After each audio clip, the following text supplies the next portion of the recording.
sa mga kinaham nga snacks matag hapon mao ang empanada. Karon mga kapuso ato kining tilawan ug sayran ta usab kung giunsa kini pagluto pinaagi ni ining report.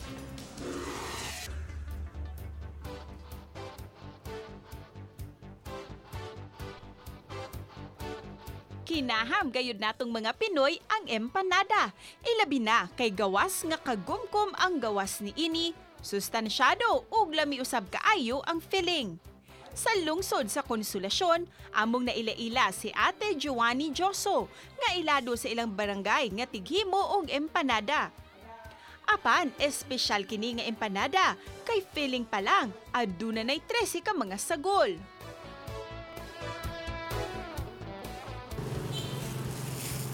Garlic, sibuyas,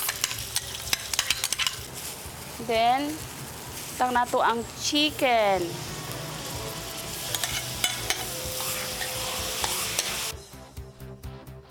Gisagol dayon ang ubang mga ingredients.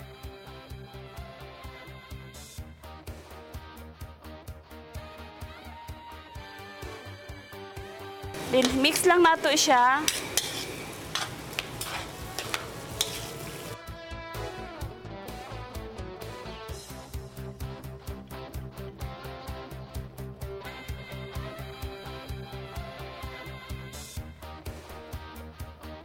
Humani ini, gibutang niya ang mga utanon.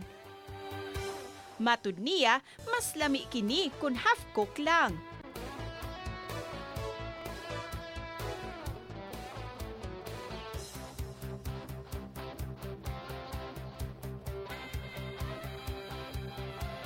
Lahi usab ang paghimo sa dough ni ini.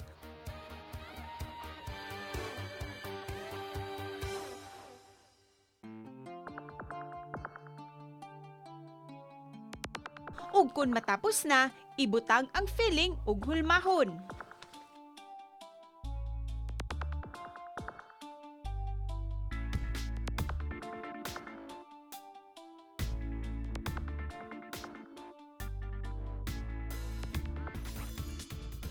Ug mao na kini ang lamian nga empanada nga mapalit lang sa 10 pesos ang matag usa.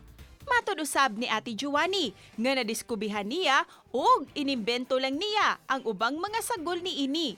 Rason usab na daw balik-balikan na ang iyang espesyal nga empanada.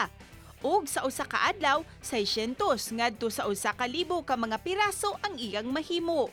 Gipatry na ko sa ako ang mga amiga, sa akong maigagaw, then okay sad ang feedback. So hinahinay na ko siya gina-market through online. Apan, matod ni Ate Joanie nga ang tinuod nga nagpalami sa iyang empanada, mao ang kakugi lang sa pagluto ni ini. Uban ni Lian Sidkulan ug Jovel Ubiso, Cecil Kibod Castro, Balitang Bisdak.